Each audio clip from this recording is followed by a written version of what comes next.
तो ये तो गाइस के साथ लोग मैं हमजा और रात यूनियन खेलने लगे हैं। क्या सीजन भी चल रही थी ना सीरीज, तो वो मैंने अभी एयरपोर्ट्स प्रो पहने हुए आवाज आएगी और तो मैं लोग के क्राउड में बहुत दिन से खेलने ना तक पापा तो ऐसी आवाज आस्ता होती हाय बहुत ज़्यादा ही बड़े हैं। इस नसीहत ने कहा गया था कि जब इंसान मुश्किल में हो तो इन्हें खुदा की रहमत की तरफ भागना चाहिए। चुनांचे मुर्शिद ने तैमूर को नसीहत की खान के साया मेहरबानी में चले जाओ और इसके हाथ से तीरों कमान ले लो, यानी जंग को रोक दो। चुनांचे अमीर तैमूर ने अपने मुर्शिद की नसीहत पर अमल किया और तुगलक से जबकि समरकंद के तख्त के बाकी दोनों दावेदार यानी हाजी बर्लास ऐसे बाजी खुरासान की तरफ फरार हो गए। ऐसी हाँ तो मैं ना यही बना रहे घर अपना, इसमें मैंने स्माइली फेस बना दिया था। ये हमने बनाया था, अब इसका ना हम वो बना रहे थे टीवीएस। इस दौरान इसे अपनी सल्तनत में बलूचिस्तान में बगावत की खबर मिली तो मामलाउन लहर की अधूरी छोड़कर वापस चला गया। जाते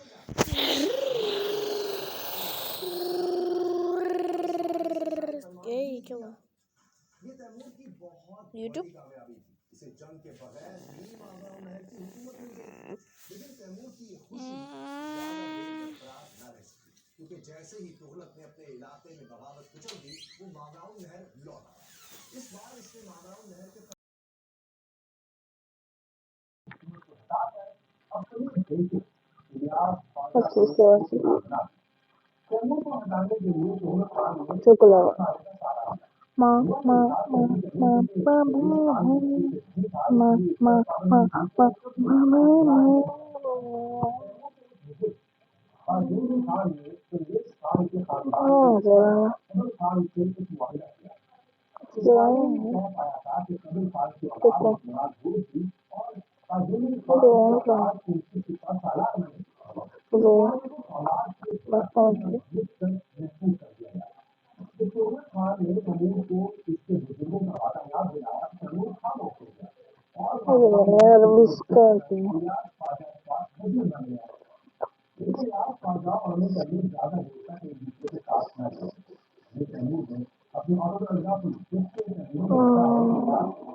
बंद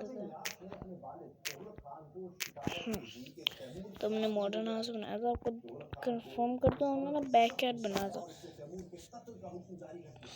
तैमूर लिखता है कि कत्ल का ये शाही फरमान खुशकिस्मती से पहले ही तैमूर के हाथ आ गया। चुनांचे तैमूर अपने साथ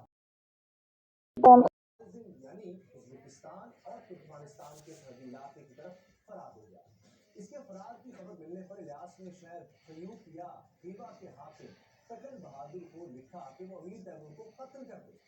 अब तैमूर का अपना बयान, जो कि मुबालगा आराई भी हो सकता है, वो ये है कि सकल बहादुर 1000 वेल नॉट स्पॉन्सर्ड पर हमलावर हुआ, लेकिन बकौल अमीर तैमूर इसके कंबल ले लें भाई, दिसंबर है आज, दिसंबर कुछ है, दिसंबर 7 तो ना हमने दिसंबर है 7 मैं कह रहा था कि बैकयार्ड बनाया था, तो आपको दिखाता हूँ तो रख क्या, तो मैं ना खैर कुछ ऐसा था, देखो कुछ ऐसा बनाया था मैं। अब इसका बैकयार्ड बनाना है, बैकयार्ड बनाने से पहले सोना ज़्यादा ज़रूरी है। हो जा भाई, हो जा, इनके। तैमूर के हाथ में तलवार आई तो पहरेदार इसका मुकाबला न कर सके और फरार हो गए। फिर वो सीधा लुटेरे अली बेग के सामने अली बेग पर अमीर तैमूर की बहादुरी का ऐसा रोब तारी हुआ कि उसने तैमूर से माफी और मांगी हाँ इसका और लाइट उसने का कुछ भी करना माल है, और ख्वाब देकर ब्लैक पे रुखसत कर दिया। नहीं वाइट पे अब सोचो। तैमूर एक गांव में पहुंचा जहां तुर्कमानों या तुर्कों के एक गिरोह ने उसे घेर लिया। जब वो तैमूर उनके मुकाबले के लिए निकला तो एक तुर्क हाजी हुए मोहम्मद ने भैया तैमूर को पहचान लिया। वहाँ पर लाइट का अमीर सिस्टम तैमूर करना की था ना, बहादुरी के किस्से पहले ही देखो मशहूर हो चुके मुझे थे। पता करना। खासतौर पर खयूब की लड़ाई में 1000 सिपाहियों क्या से बनना, जंग जीतने वाली खबर ठीक बहुत है मशहूर बना थी। दिया चुनांचे मैंने, हाजी ठीक है मोहम्मद ठीक है ठीक और है। उसका तुर्क उसका गिरोह लाइट भी तो तैमूर करना के है। साथ शामिल हो गया। फिर लोग आते गए और अब जा कारवां बनता गया। जल्द ही तैमूर के पास एक छोटी सी फौज तो वहीं जमा से हो चले गई। जाते हैं। अब तैमूर ने सोचा कि क्यों मेरे ना पास ना समरकंद एक पर गाड़ी है, अचानक हमला करके अपनी हुक्मरानी तो का मुझे ऐलान कर चाहिए दिया जाए। रेड उसने स्टोन अपनी फौज को टॉर्च। समरकंद से दूर मुख्तलिफ रेड मकामात पर छुपा स्टोन दिया और खुद टॉर्च, खुफिया तौर पर समरकंद रेड पहुंच गया। स्टोन यहाँ वो अपनी टॉर्च। बहन के घर में 1.5 ब्लू माह तक स्टोन छुपा में रहा, चाहिए। लेकिन इसे फौज को सिग्नल देने या अपनी हुकूमत का ऐलान नोट करने का ब्लॉक, मौका न मिल सका। Tube block. समरकंद में इसकी मौजूदगी का भाना फूट गया और तैमूर शहर से फरार हो गया। लेकिन इसने अपने हामियों की जो फौज इधर तैयार आया। की थी वो दोबारा इसके साथ शामिल हो गई। रेड बल्कि इस फौज की स्टोन तादाद लाइट का रोज है। बरोज बढ़ने लगी। तैमूर ने स्टोन अब अपनी फौज की ब्लॉक। मदद से अफगानिस्तान के इलाकों पर चढ़ाई कर दी। इसने बाख्तर और कंधार को फतह कर लिया। फिर इसने 1363 में रियासत सिस्तान के हाकिम से भी जंग की। ये जंग इस अफगान इलाके में हुई थी जिसे आजकल दश्ते मार्गो या मौत का सहरा कहा जाता है। इसी जंग सुनसान पहाड़ है यार, तेज चला दे। सुबह अपन आज रेस्टोरेंट ढूंढ रहे हैं इतने दिनों के बाद। चलकर पहाड़ों पे हमारे ज़्यादा मतलब हर रेस्टोरेंट को छूता भी नहीं, उन्होंने रेड भी लगाता ही नहीं उसको।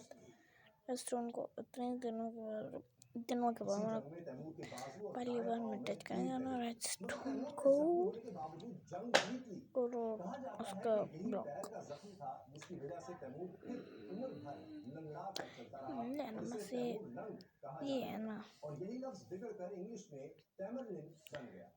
लेकिन जो मौलिकीन तैमूर पर जेल चुराने का इल्जाम लगाते हैं उनका कहना है कि तैमूर की टांग किसी जंग में जख्मी नहीं हुई थी, बल्कि इनके मुताबिक असल किस्सा ये है कि तैमूर एक बार भेड़ चोरी कर रहा था तो एक चरवाहे ने इस पर 2 तीर चलाए। एक इसके दाएं कंधे पर लगा और दूसरा दाईं टांग के ऊपर कूल्हे में। यही तीर इसकी चाल में लंगड़ाहट का बाइस बना। क्या ये बात दुरुस्त है? शायद हो, शायद ना हो, लेकिन 18वीं सदी के एक तारीखदान एडवर्ड गिबन लिखते हैं कि तैमूर ने जिन कौमों को फतह किया था उन्होंने तैमूर से इंतकाम लेने के लिए तारीख को मस्क किया है। इन कौमों के मौलिकीन ने जानबूझकर तैमूर की पैदाइश, इसके किरदार और शख्सियत और हत्ता के इसके नाम को भी निशाना बनाया। तैमूर के लंबे कान का एक साइंसी सबूत मौजूद है। 1941 में जब समरकंद सोवियत रूस का हिस्सा था तो अमीर तैमूर के मकबरे को खोदा गया। एक सोवियत माहिर ने लकड़ी के ताबूत में रखी तैमूर की लाश का जायजा लिया और तस्दीक की कि तैमूर की टांग में वाकई ऐसा मसला था जो इसकी चाल में मुझे नजर आता था। लाइट तो ढूंढनी सोवियत है। माहिर ने बताया कि तैमूर की दाईं टांग दूसरी टांग से छोटी थी। तैमूर के इस जिस्मानी नुक्स की बुनियाद पर अंदाजा लगाया गया कि तैमूर के लिए पैदल चलना किसी अजाब से कम नहीं था। इसे अपनी दाईं टांग को तकरीबन घसीट कर चलना पड़ता था। लाश के मुआयने से ये बात भी सामने आई कि तैमूर का बायां कंधा इसके दाएं कंधे से कहीं एक जगह जो ये चाहिए ना, डे लाइट सेंसर है वाले, लेकिन ये तमाम ये सेंसर और चाहिए, मजदूरी अमीर तैमूर को दुनिया का एक बड़ा फातिह सेंसर बनने ही से तो नहीं चाहिए हुई। मुझे। जब इसने अफगानिस्तान में फतह के झंडे गाड़ लिए तो इसके दिल में फिर से मुझे अपने वो वाला वतन ब्लॉक मावराउन नहर पर हुकूमत की ख्वाहिश पैदा हुई। चुनांचे वो मावराउन नहर की तरफ बढ़ा। मावराउन नहर के यहाँ पे तातारी यहाँ कबाइल पे मुगलिस्तान की का हुकूमत को पसंद नहीं करते थे क्योंकि ये हुकूमत उज़्बेकों की तरफदारी करती थी। इसलिए तातारी कबाइल धड़ाधड़ तैमूर की फौज में शामिल होने लगे। उधर मावराउन नहर का हुक्मरान और तुगलक तैमूर खान का बेटा इलियास ख्वाजा भी पूरी ताकत से मैदान में निकला। अमीर तैमूर ने इलियास से जंग करने से पहले कुरान से फाल निकाली। तैमूर लिखता है कि फाल मुबारक थी, चुनांचे फौज लेकर इलियास ख्वाजा के मुकाबले में जंग खड़ा हुआ। 1364 में सेर दरिया के शिमाली किनारे पर दोनों फौजों में जबरदस्त टकराव हुआ, मगर अमीर तैमूर ने इलियास को शिकस्त दे दी। लेकिन इस शिकस्त के बाद भी इलियास की फौज पूरी तरह तबाह नहीं हुई। वो फिर तैमूर से मुकाबले की तैयारी एक ही हटा जा रहा है, एक ही हटा जा रहा है, एक ही हटा जा रहा है, सेम ऐड आ रहा है, कोई और ऐड भी नहीं आ रहा, अलग कोई और ऐड आ जाए पर एक ही ऐड आ रहा जा रहा है यार। रवाना हो गया। अब तैमूर के लिए मैदान साफ था। अब माबराउन नहर फिर तैमूर के कंट्रोल में था। फिर यूं हुआ कि माबराउन नहर से तैमूर की सल्तनत फैलते फैलते मॉस्को के दरवाजों तक जा पहुंची। ये कामयाबी कैसे मिली? तैमूर ने अपने दौर की सुपर पावर को कैसे शिकस्त दी और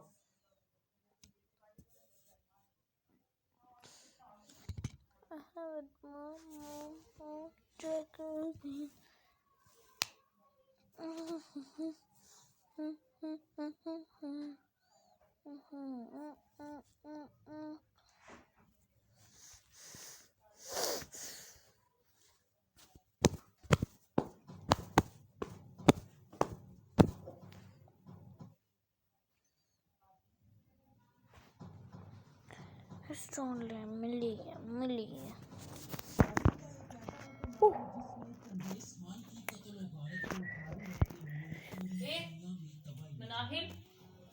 जिसके बारे में ये मशहूर था कि कोई भी इलाका फतह करने के बाद लोगों की खोपड़ियों से मीनार बनवाया करता। यहाँ पे हिंदुस्तान की मुगल सल्तनत जिसने तकरीबन 300 साल तक बरसगीर पे हुकूमत की, इन शहंशाहों का शजरा भी इसी हुक्मरान से जा मिलता है।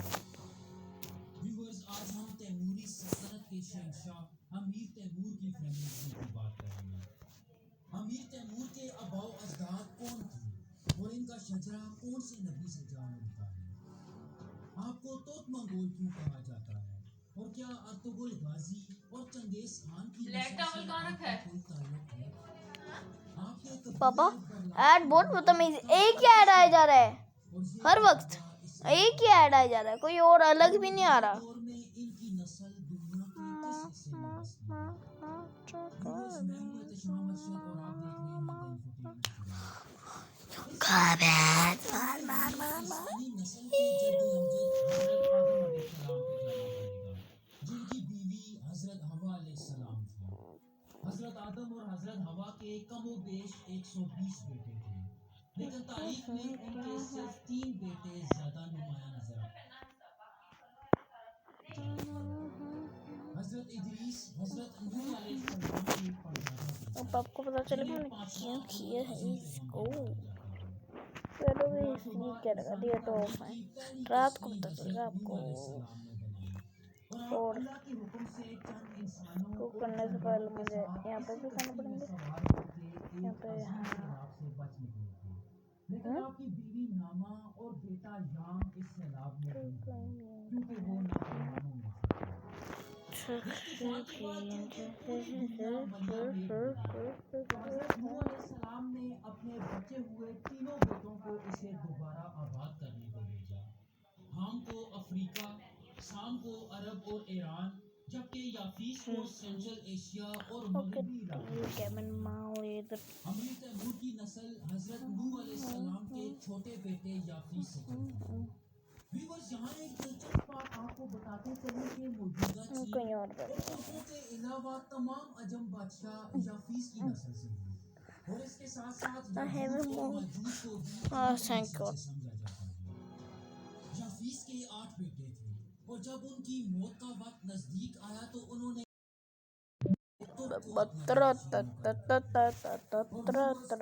आगे 4 बेटे थे और अमीर तैमूर की नस्ल उनके सबसे बड़े बेटे के बाद उनका जानशीन भी बना। अगर हम 3 नस्लें आगे आए तो अलिंजा खान आता है, जो कि तुर्कों, मंगोलों और तातारियों का मुश्तरका जद्द अमजद माना जाता है। इसकी जो बात इसे सबसे ज्यादा मुनफरिद करती है वो इसके 2 जुड़वा बेटे मंगोल और तातार हैं। व्यूअर्स, अगर मंगोल की बात की जाए तो उसे एशिया में पाकिस्तान, इंडिया, चाइना और सेंट्रल एशिया के कई कबीलों का जद्द अमजद समझा जाता है, जबकि तातार को मौजूदा कजाकिस्तान के लोगों का जद माना जाता है। अलिंजा खान की मौत के बाद मंगोल और तातार ने अपने बाप की सल्तनत को 2 हिस्सों में तकसीम कर लिया, जिसके बाद तुर्कों के 2 बड़े कबीले मंगोल और तातार वजूद में आए। मंगोल के 4 बेटे थे, जिनके नाम किरहान, उरहान, काराहान और कुरहान। तैमूर की नस्ल मंगोल के तीसरे बेटे काराहान से चली। He was अगरचे इस शजरे का आगाज लेकिन काराहान तक पहुंच के ये लोग उस मजहब को भूल के बुत परस्ती और टेंगरिज्म मतलब आसमानी देवताओं को भूल गए। इन्हीं वक्तों में काराहान के यहाँ एक बच्चा पैदा हुआ जिसका नाम ओगोस खान रखा गया। ओगोस खान की सबसे खास बात यह है कि उसने हजरत इब्राहिम अलैहिस्सलाम का जमाना देखा और कमोबेश 500 साल तक जिंदा रहा। इसके अलावा ये अपनी पूरी नस्ल को अल्लाह के दीन पे दोबारा वापस लाने की कोशिश करता रहा। तो 15 मिनट की थोड़ी एड्स ही बनी वीडियो देखो 15 मिनट्स 50 सेकंड हो गए देखा।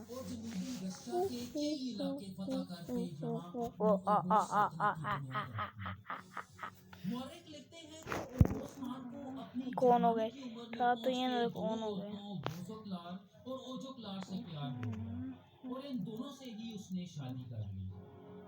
यहाँ दिलचस्प बात यह है कि उसकी इन दोनों बीवियों से 3 बेटे थे और फिर इन 6 बेटों के आगे 24 बेटे थे। मतलब ओगोस खान के 24 पोते थे और यही 24 पोते मुस्तकबिल के 24 तुर्किश कबीलों की बुनियाद बने। व्यूअर्स, आपको बताते चले कि तुर्कों के ये 24 कबीले मुस्तकबिल की कई इस्लामी रियासतों की बुनियाद भी बनी, जैसा कि किनिक कबीला सल्जूकी और काई कबीला उस्मानी सल्तनत की बुनियाद थी। जहाँ तक अमीर तैमूर की बात है तो उनका शजरा ओगोस खान की दूसरी बीवी बोजोकलार के एक बेटे आय खान से चलता है। आय खान के 5 बेटे थे और अमीर तैमूर की नस्ल उनके सबसे छोटे बेटे यल्दोज खान से चलती है। अगर हम यल्दोज खान की नस्ल में आगे जाएं तो मनकली खान, तंगेज खान, आय खान और कयाल खान आते हैं, जो कि ओगोस स्टेट में ही रहे। लेकिन 9वीं सदी के आखिर में अनकवी ने तुर्कों की ओगोस स्टेट से अपनी राहें जुदा कर दी और यूं दुनिया के नक्शे पे मंगोलों के नाम से एक रोशन रोशन हुआ। ये लोग मशरक में मौजूदा मंगोलिया की तरफ हिजरत कर रहे हैं। मंगोलिया में रहते हुए अनकवी का एक बच्चा पैदा हुआ जिसका नाम बोदनचार रखा गया, जो कि मंगोलों की तारीख में बहुत अहमियत का हुआ है। व्यूअर्स, यहाँ दिलचस्प बात यह है कि मंगोलों की किताब the secret history of Mongols के मुताबिक बोदनचार शिनू और एक हिरन गोवा महाराज की नस्ल से था। बोदनचार की सबसे खास बात यह है कि इसे चंगेज खान और अमीर तैमूर दोनों का मुश्तरका जद्दोजहद समझा जाता है, जिसने मंगोलों के बोगिरिन कबीले की बुनियाद भी रखी। इसके 5 बेटे थे और अमीर तैमूर की नस्ल से चली।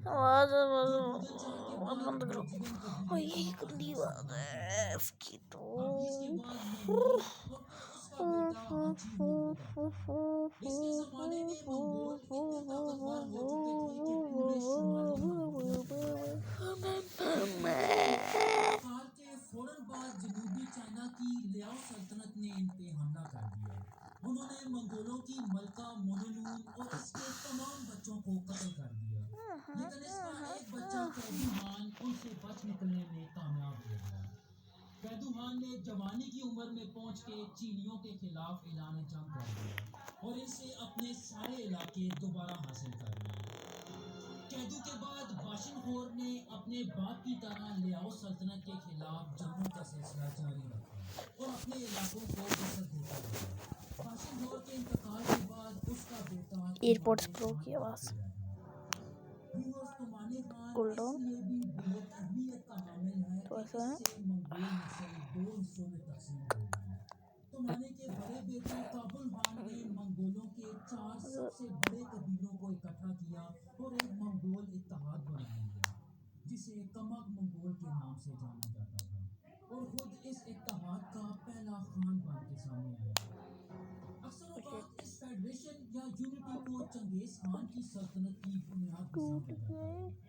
जहाँ तक काबुल के भाई खादुनी बरलास की बात है तो वो अपने भाई काबुल खान के मातहत रहा।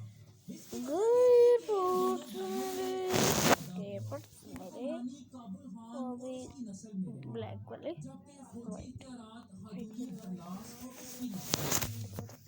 व्यूअर्स, यहाँ एक बात वाज़ह कर दी जाए कि काबुल खान की नस्ल से चंगेज खान, सही है, पर जबकि उसके भाई मेरे हिसाब से हदूदी बर्लास गंदा की लगा। नस्ल से अमीर तैमूर आते हैं। तो मतलब चंगेज और तैमूर को हम दूर का कज़न कह सकते हैं, और तुमानी खान को इन दोनों का मुश्तरका जद्द-ए-अमजद माना जा सकता है। हदूदी बर्लास के बाद उसका बेटा अरमदूनी भी अपने बाप की तरह कमक मंगोलों का एक जनरल और एडवाइजर रहा। उसका बेटा सुकु सचिन चंगेज खान के वालिद यसुगई के दौर में एक फौजी कमांडर रहा। सुकु के 3 बेटे थे, जिनमें कुबलाई बर्लास, जिसे चंगेज खान अपनी फौज के सबसे मायादार शिकारियों में से एक शिकारी समझता था। एक ऐसा शिकारी जो इंसानों मेरा का शिकार बेड किया भी करता था। कुछ सुकु ऐसा का दूसरा ही बेटा तो कुकाचार बर्लास चंगेजी फौज का एक आज हमने जनरल पुराने होने के साथ साथ चंगेज खान का बैग दामाद भी था। जबकि सुकु का मैं तीसरा थक गया था, बेटा पर तो मैंने कराचार नहीं बनाया। बर्लास इसके तो तीनों ये बेटों में एक मुनफरिद मकाम रखता था। कहा जाता है कि जब चंगेज खान अपने बिस्तरे मर्द पे था तो उसने अपने तमाम बेटों को बुलाया और अपनी सल्तनत को इनमें बांट लिया। उसके बेटे चगताई को सेंट्रल एशिया से लेके अफगानिस्तान और मौजूदा पाकिस्तान के इलाके दिए गए, जिसे बाद में चगताई खानेत कहा जाता था। चंगेज खान ने कराचार को अपने परदादा हदूदी बर्लास और काबुल खान का मुआहदा याद कराते हुए चगताई फौज का एक जनरल बना दिया। व्यूअर्स, कराचार को बर्लास कबीले का जद्द-ए-अमजद भी समझा जाता है। कराचार की मौत के बाद उसके बेटे इचिल ने उसकी जगह संभाली। इचिल के बाद I जब hate एलजी it. I'm कबीले gonna का सरदार बना just तो ये लोग उज़्बेकिस्तान के इलाकों जब में वक्तन नेट फवक्तन हिजरत किया करते थे, जहाँ इनकी मुलाकात कुछ अल्लाह वालों से हुई और ये लोग मुसलमान हो गए। कुछ मौरखीन का ये मानना है कि अमीर तैमूर के वालिद अमीर तरागई एक आम से किसान थे, ताहम उन्हें उन वक्तों में एक माकूल हद तक अमीर और बाअसर शख्स समझा जाता था। जबकि कुछ दूसरे तारीखदान इसके बरअक्स राय भी रखते हैं। जहाँ तक उनकी वालिदा तकीना खातून की बात है तो इब्ने खुल्दून के मुताबिक वो पर्शियन या ईरानी थी। अमीर तैमूर सन 1336 में मौजूदा उज़्बेकिस्तान में चगताई खानेत में पैदा नहीं, हुए। पूरी रोड पे वो सिटी बना बर्लास दो ना। कबीले की गोरखानी सिटी जात पे से पूरी रोड ताल्लुक़ बना रखते दो। थे, जो कि कई हिसाब से मंगोल और तुर्कों का एक मजमूआ था। बंदे रोड पे नहीं इसीलिए है। तैमूर को तुर्क मंगोल भी कहा जाता था। तैमूर अपने बचपन से ही इंतहाई जंगजू था। यही वजह थी कि बहुत छोटी उम्र में अपने करीबी साथियों के साथ माल और मवेशियों के लिए मुसाफिरों पे हमले किए।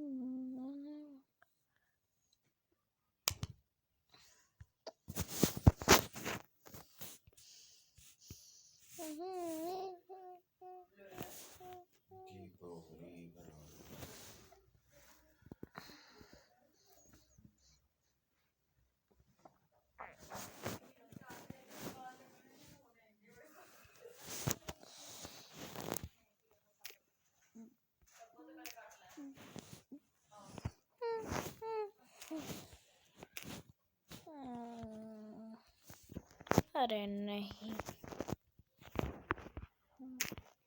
तुम देख दो ना पूरा स्विमिंग पूल बना है। बैग क्या आता है स्विमिंग पूल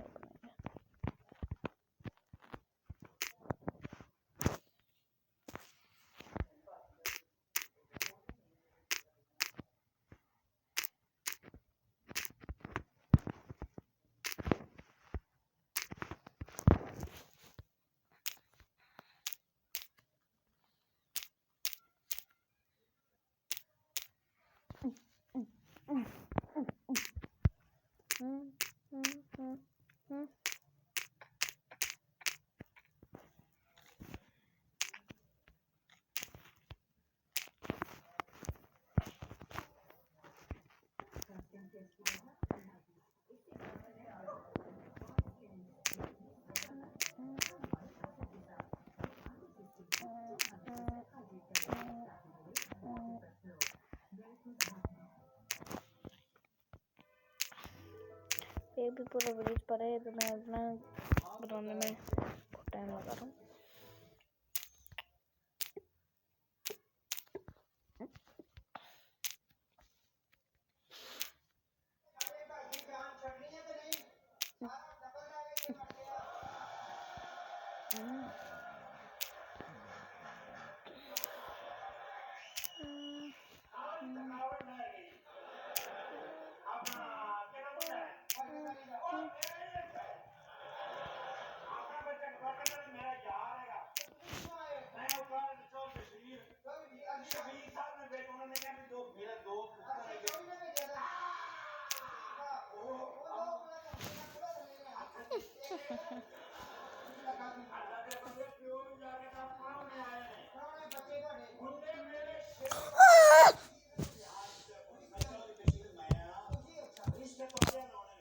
कितना ऐड आएगा, मैं एड्स की कंपनी को तोड़ दूंगा। एड जितना आएंगे।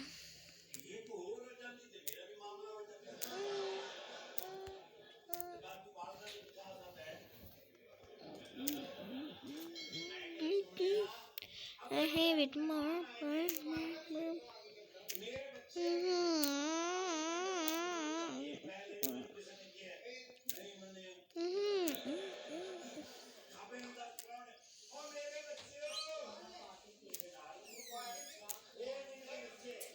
यार तुम लोग आते नहीं यार, व्यूज नहीं आते।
इसको बंद करना पड़ेगा, फिर ये हो पाएगा।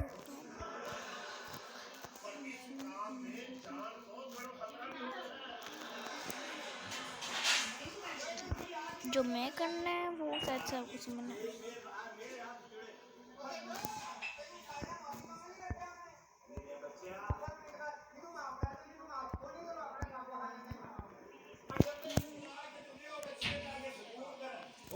इसकी आवाज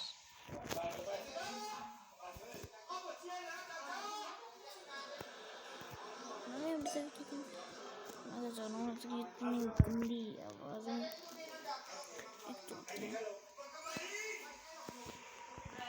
अंदर भी लगाना है अभी तो। अभी आपको तो मैं कर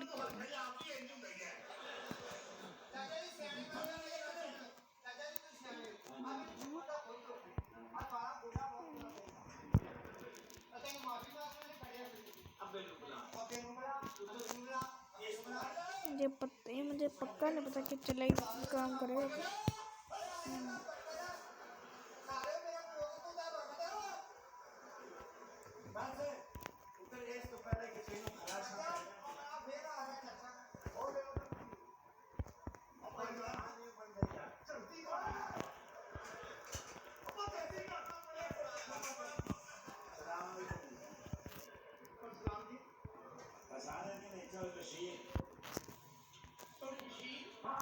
What the?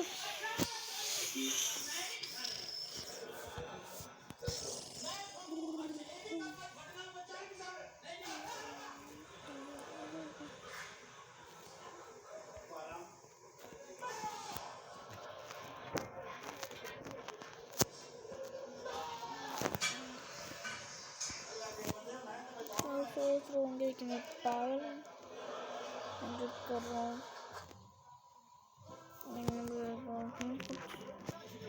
लेकिन नहीं, मैं आपको बताता हूँ क्यों कर रहा हूँ। वो बस चीज़ मिल जाए ना फिर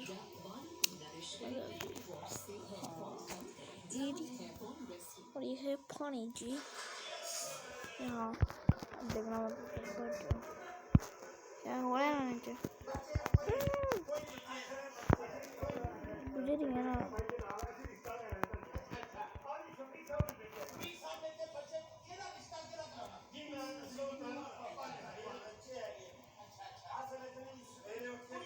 तभी कह रहा था इसके लिए कम नहीं है।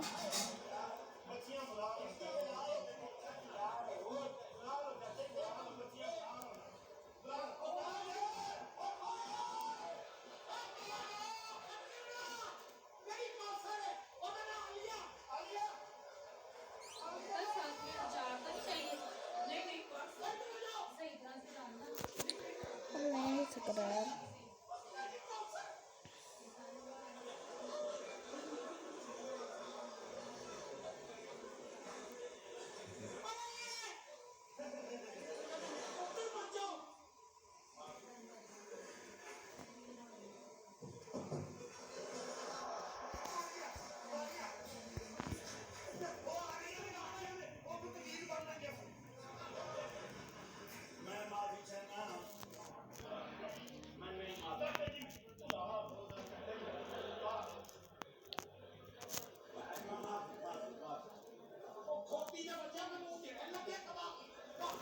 अब इसको हटाने में भी टाइम लगेगा।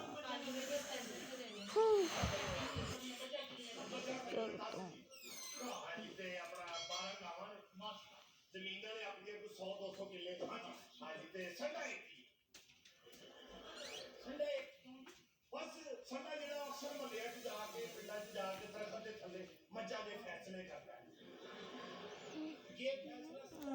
खाली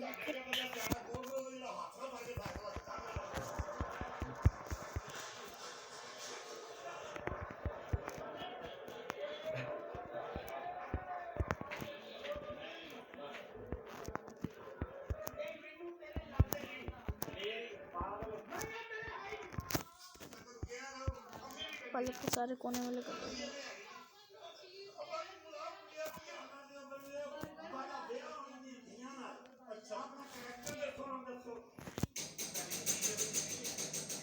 हमजा देखो भाई कौन आया।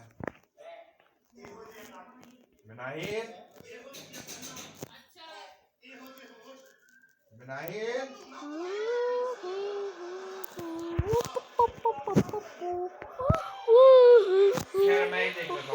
जाओ जाओ जाओ जाओ कहीं जा रहा हूँ आप।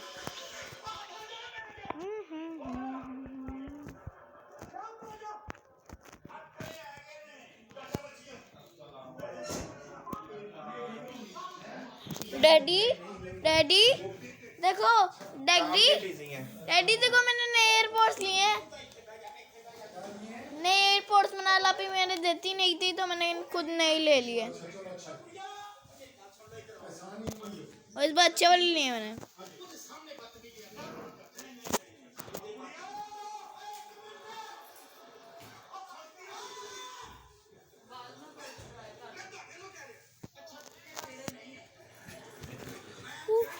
इतनी मुश्किल से तो करो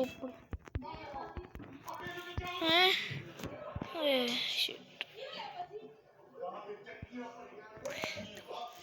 देखो देखो देखो अब इसके बीच में भी पानी पता है उसका नहीं पता क्या तभी क्या करता ना। अच्छा ये देखो लग रहा ना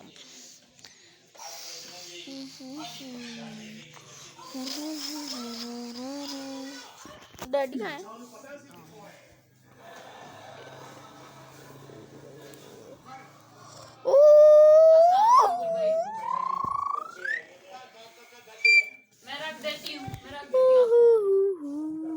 हाफिज़ गाइस। अब मैं सीधा मिलूँगा आपको ये बना के, और ये होगी अगली वीडियो। ये अभी हो गया, आप देख रहे हो अभी। तो हाफिज़।